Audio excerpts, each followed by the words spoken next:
In this tutorial, I want to talk about the limitations of the McGill Big 3. Now that might sound a little controversial if you like, but I don't think it is. I've got, as you can see, I've got all 4 of Dr. McGill's books there. I've gone through his level 1 foundation course, his level 2 assessing course, so assessing lower back pain, and his level 3 performance course. I've interviewed him 3 times as well. So I have a relatively competent understanding of the work that he's done. Obviously he's got various bits and pieces on his website with regards to PDFs and papers that he's published and things like that, which I've also had the opportunity to read. So what I'm trying to say is I have a relatively good grasp of the work that he's done and is doing.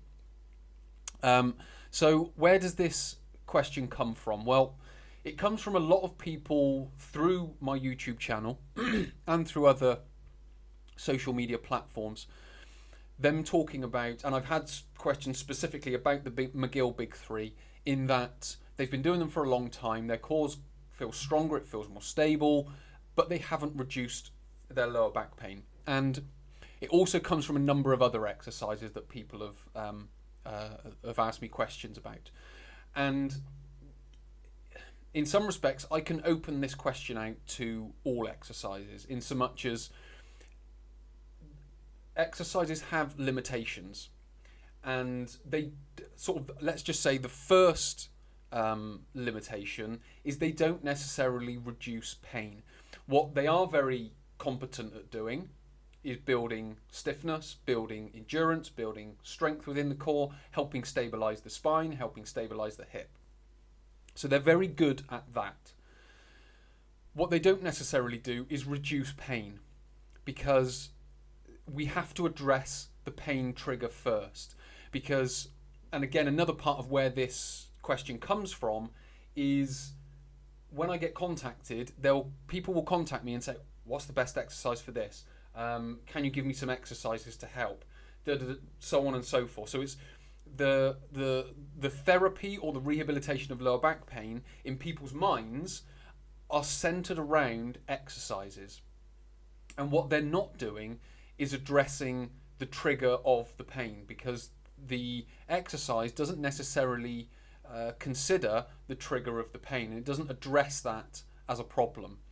Now, what we have to understand about lower back pain and McGill's work, so McGill's method is centered around a proper assessment of the lower back, looking for its triggers, so looking for the triggers that create the pain, and then essentially, in very broad terms, is to remove and eliminate those triggers, learn about the let's just say the triggers that keep you pain free as well, because there are postures, positions, movements and loads that trigger pain, and there are also postures, positions, movements and loads that sort of remove pain or keep you pain free. So we need to look for those. Now that could be as simple as if you get lower back pain whilst you're sat down, and you know that it comes on after about 10 minutes of being sat down. We know that that's the trigger. Sitting down for 10 minutes is the trigger of pain, because it starts to build and you can feel it after 10 minutes. So one of the strategies to overcome that would be to either change posture after 5 minutes, or get up out of the seat, walk around the office or walk around the house, and then sit back down. If you can then sit for 5 minutes, do that, either change posture or get up out of the seat, stretch, whatever it is, and then sit back down and go for another 5 minutes. You've sat for 10 minutes without pain. You've just done sort of a couple of minutes of either walking around or stretching or whatever it may be to help you do that. So as you're then starting to reduce pain, what you can then start to do is then start putting in the building blocks of building the endurance to cope with being able to sit down for longer. But it's not necessarily just the exercises that are going to get you there. So what we have to do, and something that I do as a professional using the McGill method and the principles that he teaches, is to understand someone's lower back pain well enough to start putting those strategies in place. Now that doesn't mean I'm going to learn everything about their lower back pain and get a full understanding of their lower back pain in the first 30 minutes of talking to them or first hour of talking to them. It might happen over time, because another part of how I coach people is how they respond to what I'm giving them. So I might need to put something in place and then see what the response is like a week or 2 weeks later. We then adapt, update the advice and recommendations, if you like, and then we go back into the coaching again and reducing that lower back pain.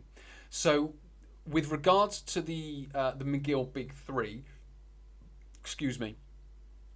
number one, the exercises don't necessarily reduce pain. Number two, a strong core or a core with more endurance doesn't necessarily reduce pain. It's been shown to reduce risk of it happening in the future if you can build it, but what we've got to do first is address the pain trigger first. If we can address the pain trigger and then complement it with exercises, then we're going to be in a much more effective and efficient place of being able to overcome the pain. And then the final one is that people and professionals think that exercise is the cure, and they center that therapy or that rehabilitation around exercises.